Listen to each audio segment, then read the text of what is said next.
Hello everyone, welcome to my channel. Today, we have a recap of the romantic film Imagine Us Together. Before we begin, don't forget to subscribe to the channel, it'll really help it grow. And now, let's get started. The story begins with joyful chaos. A young, beautiful girl named Rachel is preparing for her wedding. Today, she's marrying her longtime friend Heck, with whom she shares years of friendship, laughter, and trust. The house is filled with celebration, her parents are happy, and Rachel is already in her wedding dress, elegant, glowing from within. Meanwhile, on the other side of town, Lucy, a focused and beautiful florist, loads floral arrangements into her car. She's been hired to decorate the ceremony. When Lucy arrives at the venue, she meets the groom, Heck, and his loyal friend, Cooper. Lucy doesn't linger, she has things to do. But this is where the story begins, the one that will turn all three of their lives upside down. Rachel and her parents are already on their way. In the car, she's nervous, a little anxious, but her eyes shine with genuine happiness. Meanwhile, guests gather in the hall. Everything is ready for the ceremony. Heck stands at the altar, waiting for Rachel. And then, the music starts. Rachel enters the hall arm in arm with her father, Ned. At that very moment, Lucy stands to the side, watching. And suddenly, one brief glance. Rachel turns her head and locks eyes with Lucy. It lasts just a moment, but in that look, there's something special. The ceremony is touching. The couple exchanges vows and rings. The guests applaud, and the celebration continues. After the ceremony, everyone moves to the banquet hall. Dancing, music, clinking glasses. Rachel stands by the punch bowl when Lucy approaches her. She introduces herself. Turns out, she's the one who decorated the hall and made the bridal bouquet. An easy, natural conversation sparks between the two girls. Rachel suddenly admits, embarrassed, that she dropped her wedding ring into the punch and can't get it out. Lucy immediately offers to help, and together they laugh as if they've known each other forever. Then a slow dance begins. Cooper asks Lucy to dance. He flirts, tries to impress her, but Lucy feels zero attraction. The party winds down, toasts are made, guests laugh and celebrate, and Lucy, returning home, falls asleep still thinking about the evening. Morning. Lucy is at work in her flower shop when Rachel suddenly walks in.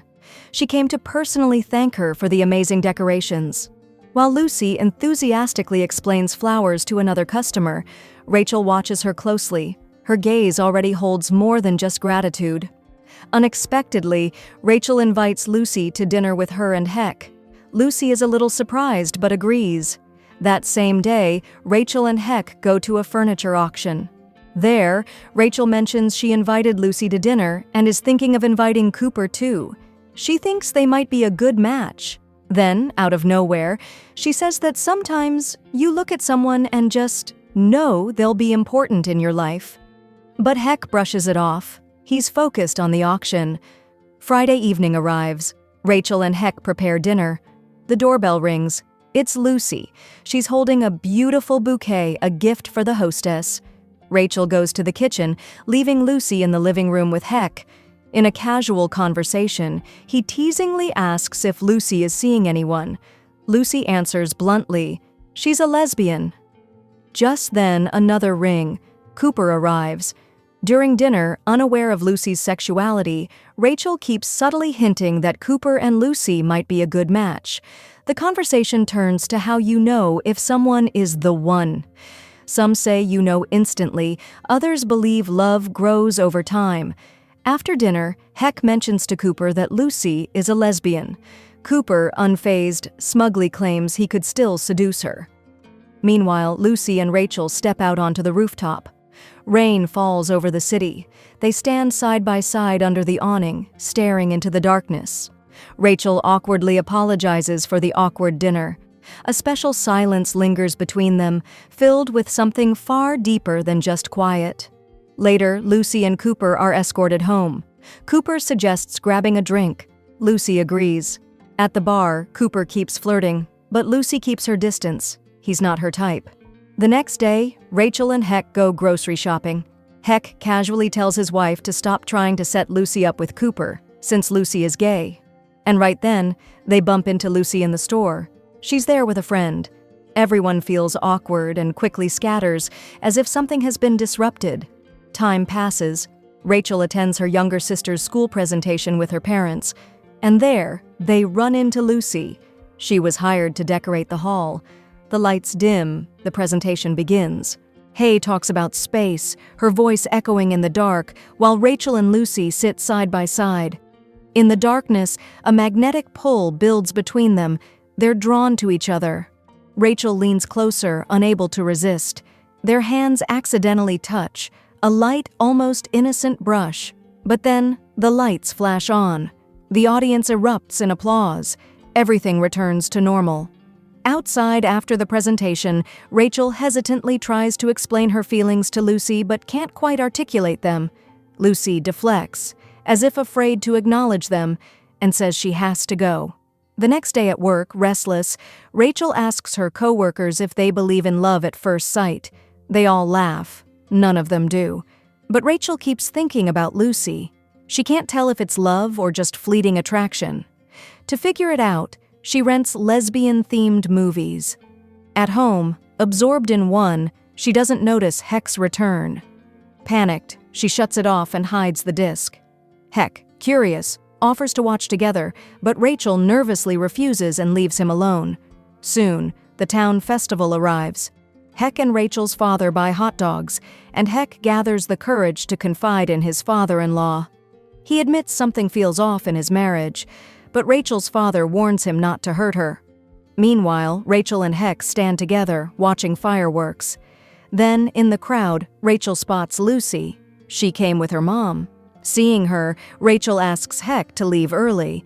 Back home, he cautiously asks if she's pregnant. Maybe that's why she's acting strange. But Rachel says no. Heck then mentions wanting kids. Suddenly, his phone rings. He has to leave for work, canceling their plans to attend a football game. After he leaves, Rachel calls Lucy. Lucy answers, but Rachel stays silent, then hangs up. Lucy calls back, and Heck picks up. He asks her to spend the day with Rachel. Lucy, surprised, agrees. Instead of the game, Rachel and Lucy go together. At the match, Rachel cheers quietly. Lucy smiles and says that won't do. She's at a game. She needs to yell. Standing behind her, Lucy places her hands on Rachel's stomach, showing her how to take a deep breath and shout. Their bodies touch, their breaths sink, and in that moment, something electric passes between them. Undeniable attraction. After, Lucy walks Rachel home. At the gate, Rachel, barely holding back, leans in as if to kiss her, but at the last second, pulls away and whispers goodnight. Sometime later, Rachel enters Lucy's flower shop. She starts talking fast, flustered, tangled. She says she's in love, that she's going crazy, that she can't allow this. She has a husband, a good man. He doesn't deserve pain. But this feeling, this pull, it's real. A customer enters. Rachel retreats to the back room. A minute later, Lucy joins her. Rachel looks into her eyes and says this has to end, that it's wrong, and leaves. But seconds later, she returns. This time, she doesn't hold back. She kisses Lucy, the kiss they've postponed for so long. It's tender, fearful, desperate, and freeing. It was inevitable. Then Heck walks in. He came to buy flowers for his wife. He looks tired and distracted. He tells Lucy something's wrong between him and Rachel and asks if she's said anything. Lucy, struggling to keep composure, says she hasn't and advises him to talk to Rachel. Heck thanks her, takes the flowers, and leaves. Lucy returns to the back room, but Rachel is gone. She escaped through the window. Lucy runs outside and catches up. Rachel says tensely that she heard Heck's words. And now it's even harder. She feels guilty. She's betraying Heck, lying to him. It's wrong. Lucy looks at her softly but firmly. She says, if needed, she'll leave, disappear. If it helps Rachel, she'll do it. Rachel, holding back tears, says she can't. The words shatter her heart. Lucy hugs her, tight, final. No more words are needed. She turns and walks away. Time passes. Heck sits in his office, irritated and exhausted. Another client, another scam. He can't take it anymore. Suddenly, he stands up, quits, and walks out. He's broken the cycle. Finally. Meanwhile, a man enters Lucy's shop, a customer needing breakup flowers. And suddenly, Lucy snaps. She yells at him, kicks him out as if he's the one who broke her heart, as if he embodies all her pain. Later, Lucy goes to her mother. She says, "I fell in love with a girl, she loves me too, but she's with someone else and she can't be with me." Her mother listens, doesn't judge, just listens. That night, Heck comes home drunk. He collapses on the couch. Rachel stands nearby and, as if confessing, admits, she fell in love. But it's over now. She won't leave him. She'll stay. He stays silent, seemingly asleep. But when Rachel leaves, he opens his eyes. He heard everything. Morning, Lucy packs her bags. She's decided to leave. This town, these memories, this love that never had a chance. Then Cooper shows up. He looks lost but calm. He says Heck called and told him everything. And Cooper immediately understood. Rachel fell for Lucy. He says she did wrong, meddling in a marriage. When Cooper leaves, Lucy stands frozen, tears in her eyes. Rachel's birthday arrives. She sits at the table with her parents. Everyone smiles, but tension lingers. Hey, her little sister, innocently mentions Lucy promised to take her to a museum, but now she's leaving, maybe for good. Rachel looks crushed. Heck notices. He stands up and says he can't do this anymore. Rachel runs after him. Outside, she desperately says she doesn't want to leave him, but Heck looks at her with sadness and calm. He understands. She loves someone else. He wants her to be happy, even if not with him. Later, Rachel's mother asks, "Who is this person you love so much?" Rachel whispers, "Lucy." Her mother is stunned, but her father nods silently. He says she should follow her heart, that they'll stand by her no matter what. Rachel can't waste another second. She rushes to Lucy, arrives at her shop, but it's too late. Lucy is gone. Her mother is at the counter. She looks at Rachel and realizes this is the girl her daughter told her about. They jump in the car and race to the airport. But traffic grinds to a halt. Time stretches endlessly. Rachel realizes she might be too late. She can't let that happen, so she climbs onto the car roof, remembers how Lucy taught her to shout at the game, and taking a deep breath, screams, "Lucy!" as loud as she can. And then, in the distance among the cars, Lucy turns. She hears. She steps out of the taxi, and in seconds they're running toward each other, fast, desperate, as if life begins now. They look into each other's eyes. The world disappears. Their lips meet, trembling, hearts racing. And in that moment, they both know they're madly in love.